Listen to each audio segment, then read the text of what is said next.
Hey, Senda. Hey, Phil. Hey, do you want to talk about trying new games? Sure. I am so polygamorous, I made the shirt. You did? Mm-hmm. Cue music.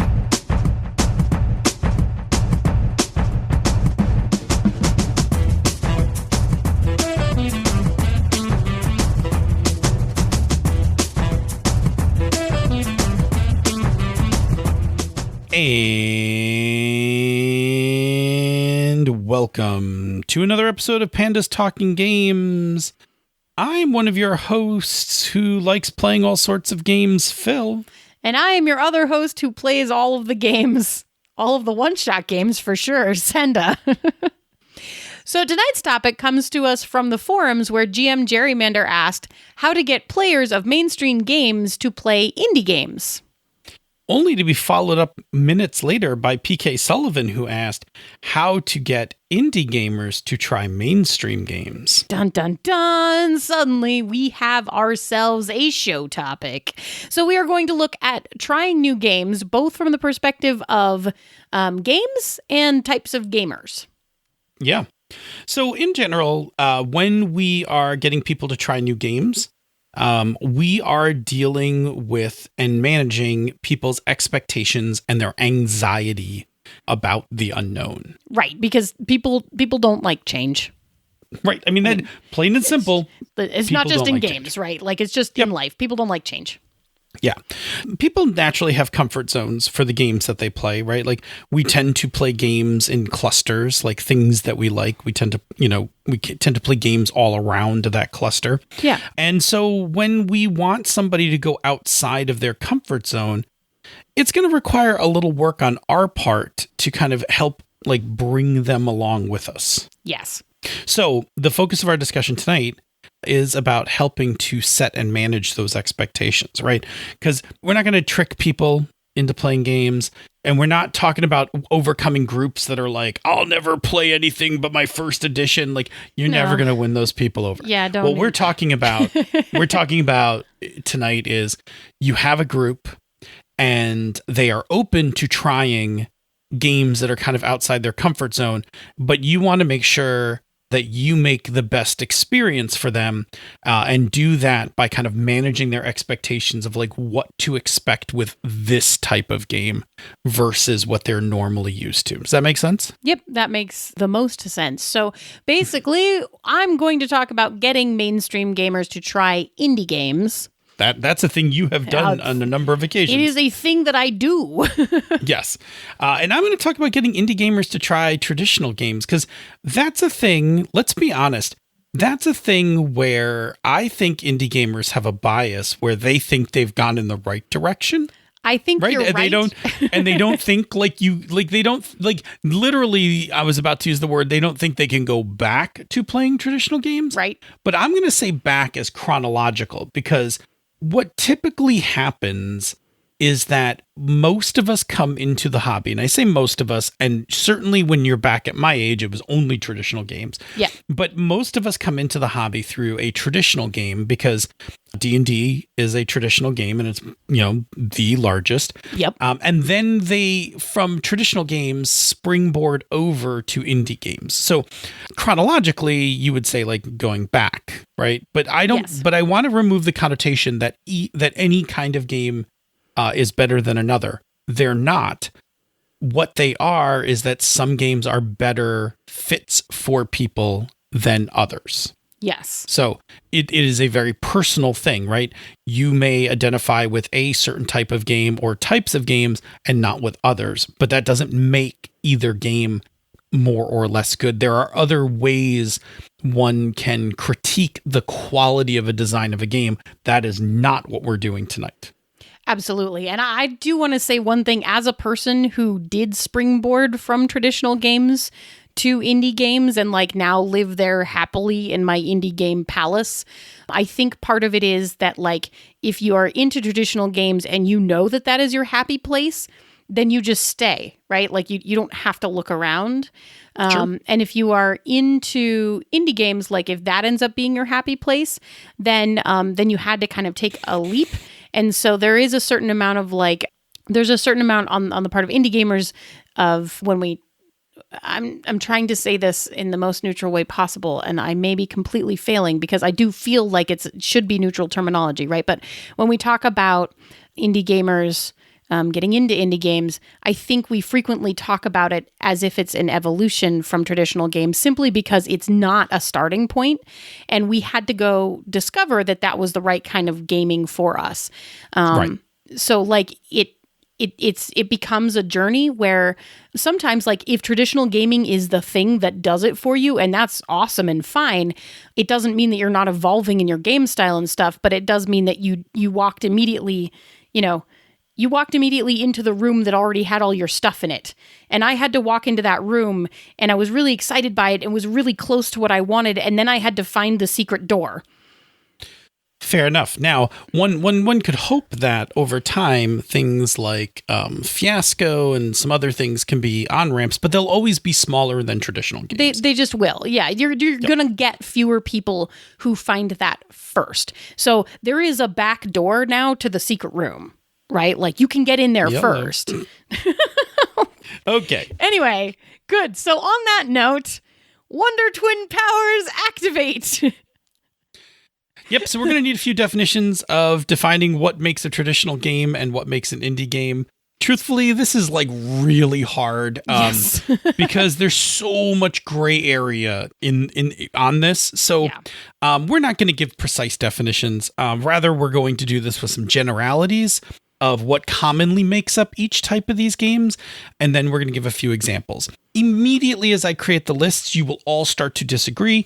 Too bad. Please hold all your comments on this portion of the show, because I know these are imprecise terminology. We just got to get through it. We got to have a starting point.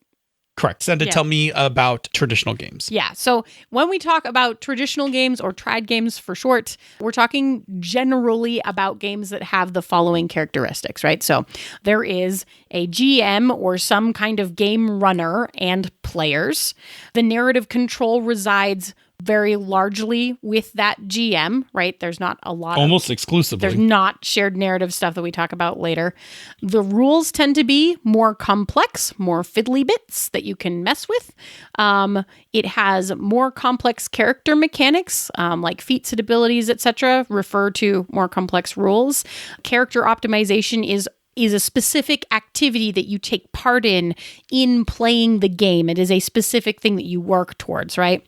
You can, right? Or you absolutely can. You don't have to. Again, this is like the way the game is, written, and the opportunities that are in it, not necessarily how you, an individual, might play it. Yes? Yes. Good. It has mechanics that tend to be more just pass or fail. And if we just generalize in terms of what it looks like, it's going to be a larger book that has more pages in it, right?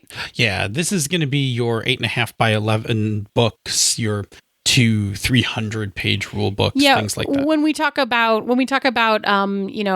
some of the intimidation factor of getting into RPGs, and it's when people are picking up like those textbooks, we're kind of talking about these books, right? Because it looks like a lot of content that you have to absorb. So we are talking about things like D&D. We're talking about Pathfinder. We're talking about Shadowrun, like that stylish of game. Again, we're broadly generalizing, right?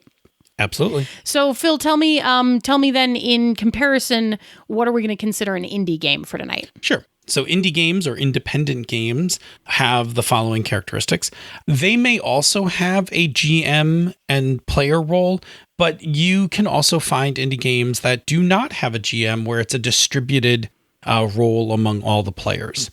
Narrative control is also more distributed among the players. Mm-hmm. So now players have a little more say beyond what just happened to their character, but can actually narrate portions of the game, or may have mechanics for actually gaining narrative control and declaring things like that.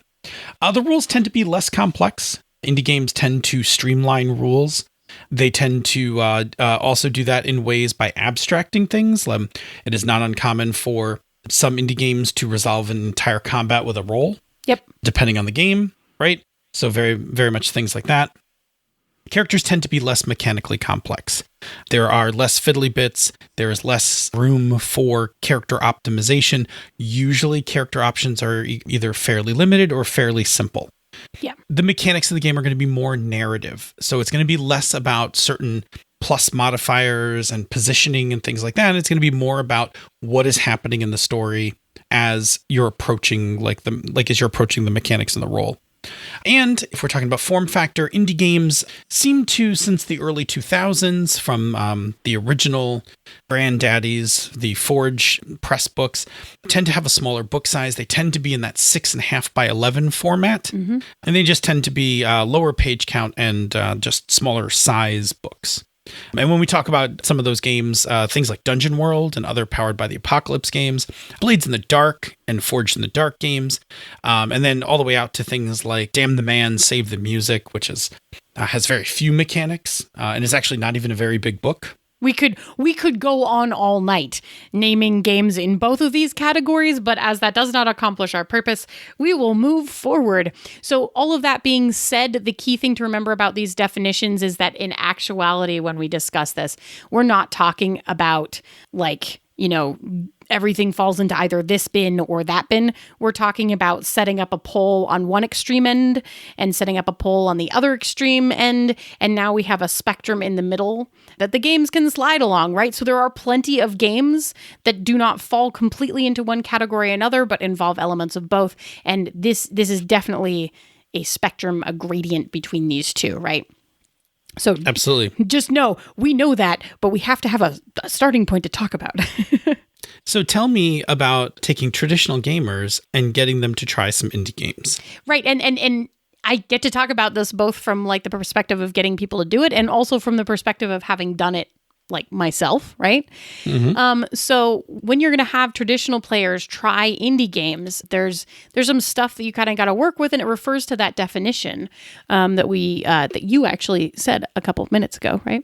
So the first thing that is usually a thing for people to get used to is that shared narrative control, right? So trad players, they're not often accustomed to narrating the outcomes of their actions in the same way, right? Like depending on how they've been playing, they really may not be used to like, I rolled a 20 and then the GM says, cool, tell me what it does, right? Like you can play D&D like that, but not everyone does. It's not actually written into the rules.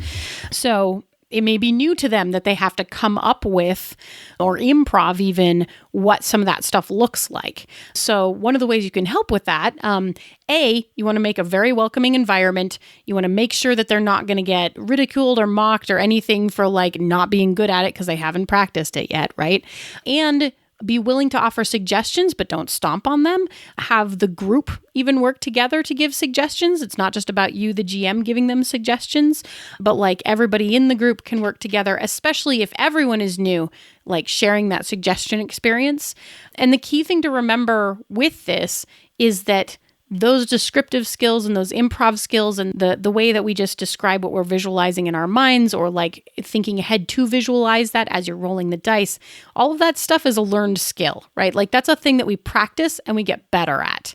Nobody gets like laughed at for not being, James D'Amato out of the gate, right? Because it's something that we have to learn and practice as humans. I will just say briefly, I ran Swords Without Master this last Sunday morning, and I had a gentleman at my table who had never played anything but like Adventurers League. And it was a little bit of a shift for him. It was a lot of a shift for him, right? So like this is the stuff that we were doing as a table to kind of help him out, but to also make sure that he was kind of had the opportunities to do it and try it and see if he liked it and kind of, feel his way into having those descriptive moments that he was not accustomed to. Anyway, it was really cool. So the next thing is that indie games tend to have simpler characters.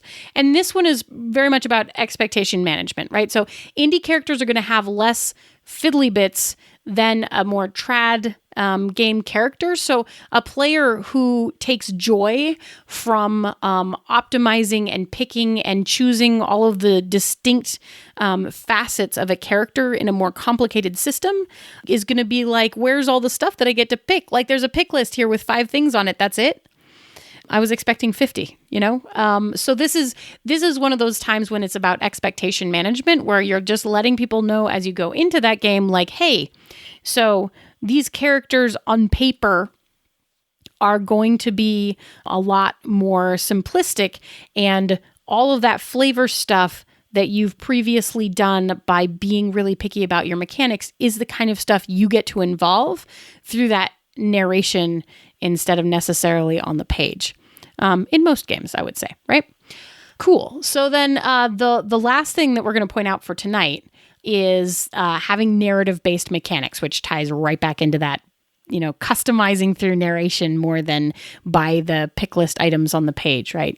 So the thing about this is that it's a shift from that tactical-based thinking, where I'm thinking about, how am I going to flank this monster, to narrative positioning, which is describing instead the thing that you're doing to help drive things to a resolve. So instead of mechanically engaging my tactical thinking skills, I'm mechanically engaging my descriptive skills to say why this is better than it could be, right?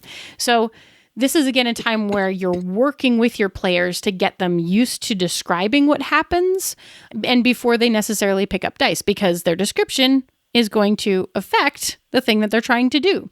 Because if they just say, I swing my sword at him, that's different than saying, I come running at them with my teeth gritted and the sword held in front of me in both hands at full speed, right? Like that's a different narrative position to be in than like, I swing my sword. So that affects me as a GM, how I'm going to A, ask them for a roll and what might affect that roll, and B, how we're going to describe the outcome of that action, right? So there's definitely some adjustment there. And it's very similar to the first one, where, again, they have the gift of narrative control, and you have to help them and be gentle with them and help them learn how to exercise that and engage in that the same way that they used to engage in mechanics. How do you feel about all of the things that I just said? Because that was lots. Yeah, no, I agree. I'm very much in agreement. I think all your points were excellent, and absolutely the things that you kind of have to get a traditional gamer kind of on board with. And it takes a little bit of work. Again, because most people are going from traditional into indie, some of these are things that they're not used to. Right. And I think just to sum up one more time and tie it back to what we were talking about at the very beginning, one of the really important things to remember in introducing traditional gamers into indie games is to remember that it is different and there are different skills involved, and to make sure that you are creating an environment where they are comfortable engaging with those new skills and that they have support to do that, and that they're not feeling like they're just going to get laughed at or something, right? Like absolutely. Having a safe table for it is also a huge part of making this work before you even get to the rest of this. Cool.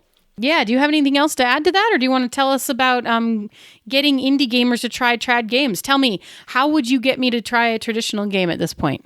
I want to know. Right. All right. So when we are taking indie gamers and having them try traditional games, there are like a few things that we have to consider that are actually almost the polar opposites of what you talked about. So the first one is the loss of narrative control, right? Yeah. Narrative control resides mostly with the GM. Players have to get used to that the dice are going to handle most of what's going on, and you're going to ask the GM for things, as opposed to, being able to spend a point and declare a thing or whatever. And you're going to have to kind of turn your narrative skills, because you're definitely going to feel it. So if you want to exercise some narrative options, it'll be centered around your character. Yeah. So you can talk more about the way your character moves and your attitude and stuff like that. But know that in many games, that's not actually going to have a mechanical outcome, right? You'll still just roll your D20 kind of thing. Yeah. Okay. So that's just a little expectation management, right? We just have to get players used to doing that again. The next one is character options galore, right? For an indie gamer who can make, their character either in a single playbook or, on an index card or whatever, a traditional character sheet can actually be pretty daunting, right? Like a lot of us who are pretty established indie gamers, like took a look at the Pathfinder 2.0 character sheet and we're like, oh my God, yeah. right? Like to a Pathfinder player, that sheet looks perfectly normal. Yeah. But for us indie folk, right? That's utterly it's overwhelming. mind-boggling. Yeah, it's overwhelming. Yeah. So get ready for character options galore. Now, what I will say is this is a thing you can manage by reducing choices. So if I was going to GM for you and we were going to play, I don't know, Forbidden Lands or something, I might just give you a pre-gen. Right. I may have just taken some of that work onto me and been like, cool, here's like an elven rogue because you love elven rogues. So here, I already made up your character for you. Now, I will say this, Forbidden Lands doesn't have a ton of options. But like, for instance, if we were going to play Pathfinder, like maybe what I would do is go into the program, right, whip up that character and hand it to you. The other thing we can do to kind of keep that analysis paralysis down is limit splat books, right? So don't run a game for your indie friends. Don't run your traditional game for your indie friends and use like 6 splat books, right? Even if you made pre-gens, don't do that, right? Like it's too much. Make the characters from the core book, keep it tight, right? Just nice and tight. Lastly, say goodbye to your narrative mechanics. Get ready to go back to pass-fail, right? So pass-fail and tactical. In traditional games, rolling dice is king, right? So describing stuff is nice, but how well you actually accomplish things is going to fall back to the dice. Yeah. And it takes a little getting used to. Now, again, we have somewhat of advantage since most people have come through this route, that it's really just going back and remembering what it's like. Right. But in a lot of traditional games, your narrative choices aren't going to matter as much as your tactical choices. So where your person is on the grid, on the table, is going to be more important than your description of what they're doing in that square. Yes. And there's just rules and modifiers and things like that. And as a GM, my best advice is to provide cheat sheets. Yeah. So give players cheat sheets of like, hey, here are combat modifiers, etc. One of my favorite set of cheat sheets, and I don't know if it persists into the new version, and I don't even remember if it was made by Pinnacle or if it was made by the community, but there was a Savage Worlds cheat sheet that part of the cheat sheet was for combat, and it would say things like, are you having trouble hitting this person or hitting your target, damaging your target?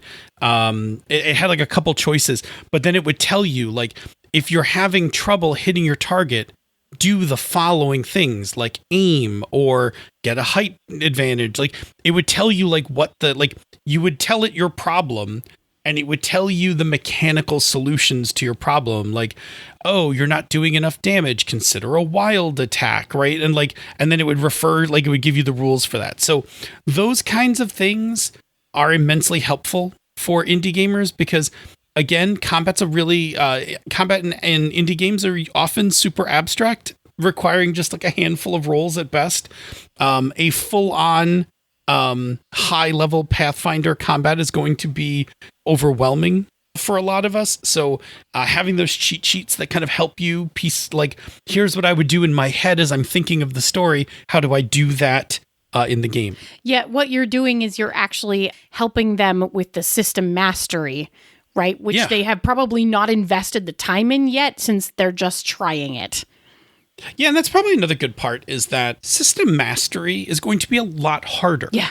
Right? Like I can learn a Powered by the Apocalypse game in a week. Yeah, no problem. because I know how to run a Powered by Apocalypse game, and then I just have to read the specific game and kind of figure out like, oh, this is the parts that are different. Right. And then boom, I'm up and running. These are the loops that make it tick. Right. But I can't just pick up like a copy of Shadowrun and like in a week be running out of the gate. No. So system mastery is a lot harder, and so anything you can do to help facilitate that is going to be helpful. Yeah. Okay. So those are my tips. Yeah. Cool. So as we were talking about, this is a spectrum. So if you are dealing with adventurous players who are excited to try something new, you can grab any game and have at it, right? And you can set those expectations and you can, walk them into it, and they know that they're getting something new and they're excited to try it. So like, oh, cool. Okay. But yeah, we're going on the assumption that Jerry and PK asked their questions for groups that were more hesitant to try other types of games, right?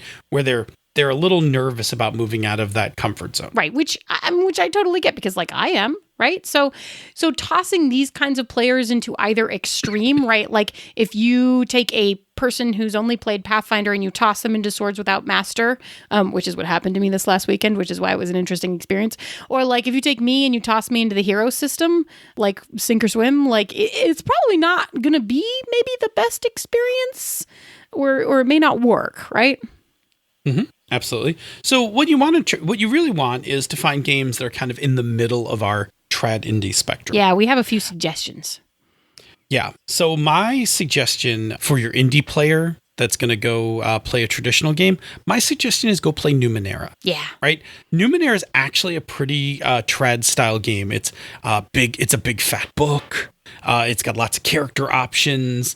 But then it's got like a bunch of like indie stuff thrown in there. Like there's a little bit of narrative positioning because you kind of have to describe what you're doing in order to like get your difficulty down. And there's GM intrusions. And I think now the new version, there's player intrusions. Like, so it's a trad game, big 8.5 by 11, big, thick 300-page book that has like those little bits of indie things in there. So if I'm taking my indie group and having them try something traditional, that I think is not as much of a shock, right? Because they'll grasp onto the indie parts of it, and the traditional parts will just kind of like work their way in. Yeah, and that would work for me going in that direction. So, and then my recommendation for getting more traditional players to play an indie game or an indie-ish middle of the road game, right, would be Fate Core, right? Because that game is it's an indie game, right? It uses narrative positioning really strongly, but it has some more traditional feeling mechanics, especially around like when you hit combat, or like the fact that it uses skill checks in a reasonably traditional way, even though the dice look funny to somebody who's used to D20s. Sure, right? Absolutely. But it'll certainly feel indie-ish, right? It'll feel really indie, but like it definitely has a lot of pieces of it are actually pretty traditional when you're sticking with Fate Core. Yeah, absolutely. But it will train you that your narration matters. Yes, which is great, right? Fantastic, yeah. Yep. So those are our suggestions about getting different gamers to step outside of their comfort zones and try new games. Mm-hmm. And before we close out the show, Senda's going to tell us about another awesome show on the Misdirected Mark Network. Yeah, on the Gnomecast, several gnomes from Gnome Stew get together and talk about gaming topics and themselves in an effort to entertain you and avoid being thrown in the stew. Except for Phil, who has done some sort of dark ritual and sacrificed a bunch of the older gnomes, which is why they're no longer here, so that he cannot get tossed in the stew. So it's just us younger gnomes who are screwed. Bracelet of stew immunity. Bracelet of stew immunity +3. Yeah. Vorpal stew immunity.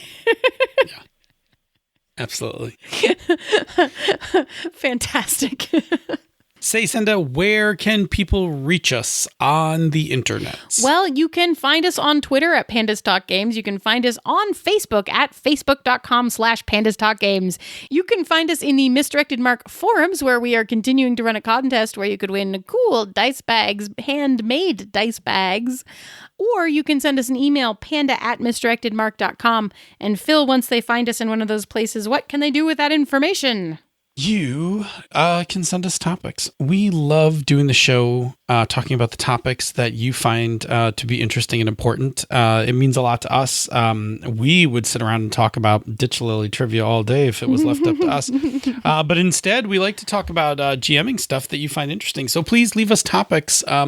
Like I said, this one was actually 2 separate questions thrown together. I will get a show out of almost anything at this point. So just post your topics wherever you are comfortable, right? Tweet them, post them in the forums, email us, whatever. It's cool. Get them to us. We'll make shows. Yep, like magic. Yes. And talking about magic, if you like what we do here or elsewhere on the Misdirected Mark Network, you can support our Patreon campaign. You can go to patreon.com/MMP. Patrons of the show get all sorts of things.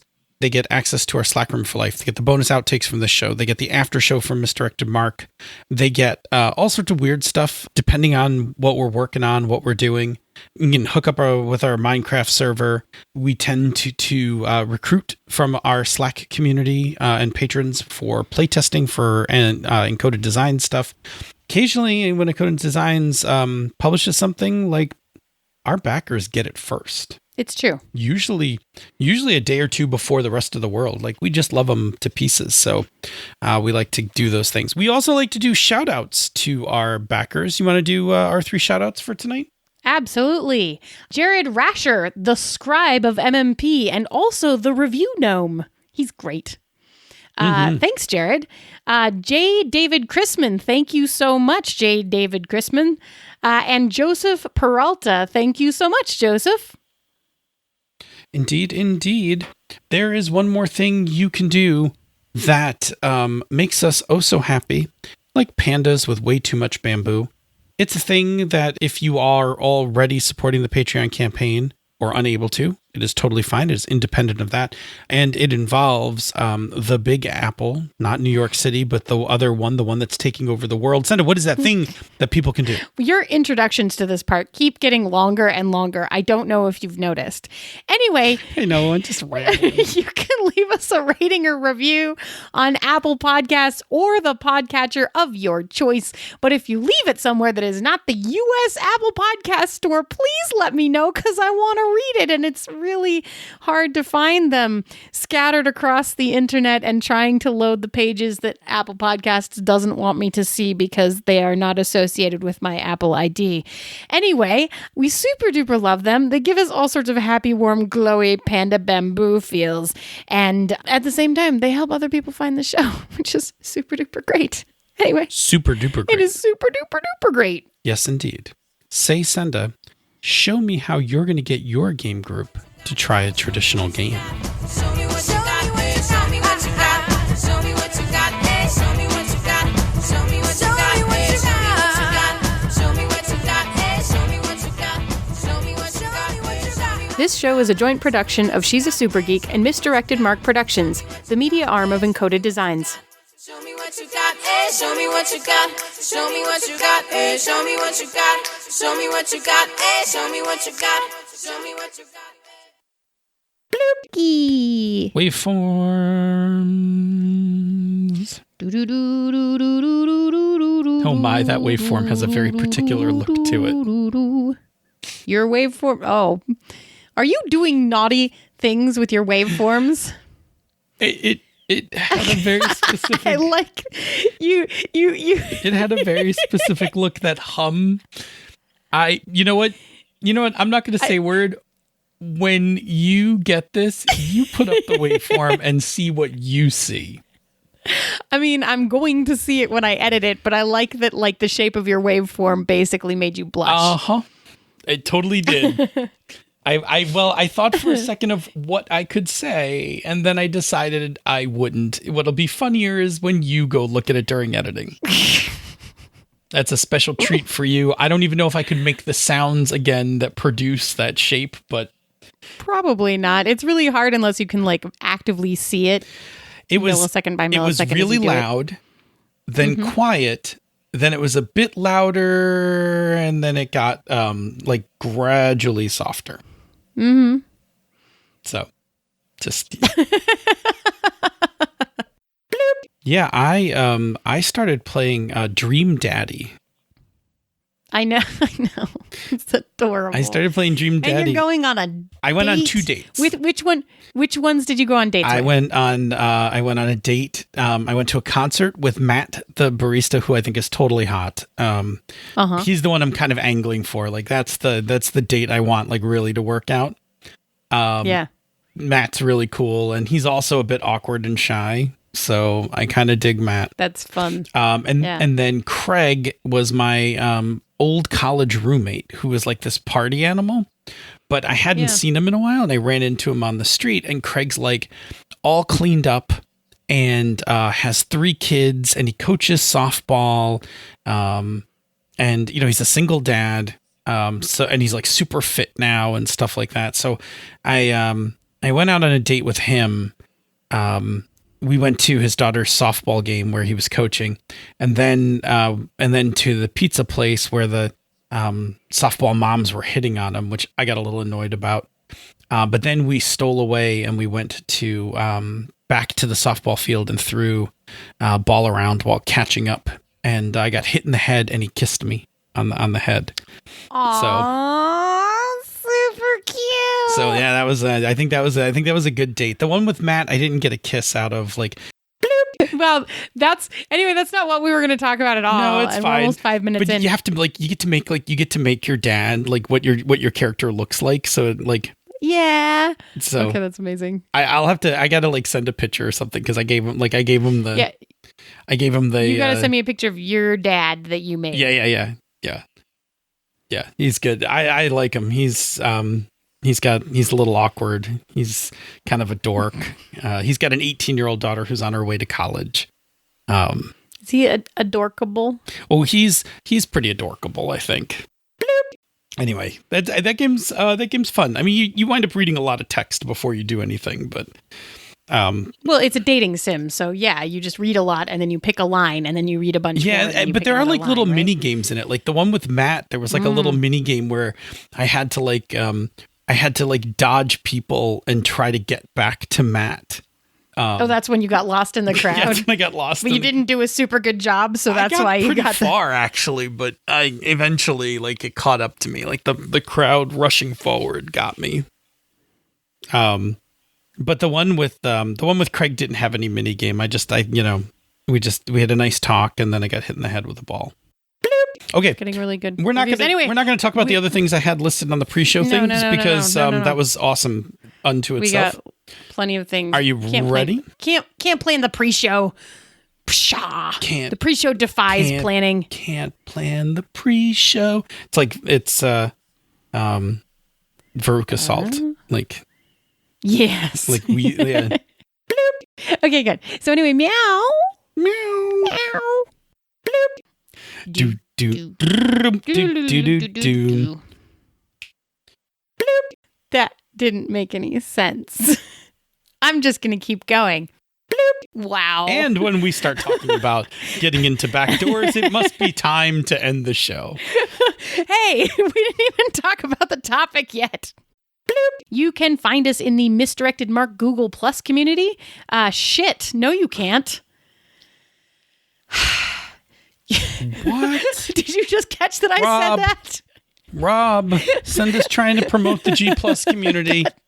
I went into autopilot. Rob, I'm telling Rob. No. Shh. Bloop.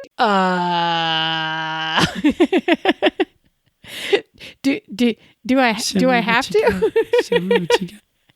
Show me what you got. Show me what you got. 43 minutes. I mean, 43 minutes. You're talking about my game group, my personal game group. We're talking about a group that we took a game that was entirely scene structure, and last night we couldn't even adhere to the scene structure. We didn't even manage some compliance things. We didn't even manage to play Scum and Villainy. Well, you managed to play Swords Without Master. That wasn't my gaming group. Oh, well, we'll find out. I'll let you know on Thursday. I have a feeling we might be able to do Swords Without Master. It's just enough rules. Yeah. But now you have to say goodbye. Okay, bye. Bye. The clicky, clicky, clicky, clicky, clicky, clicky, stop.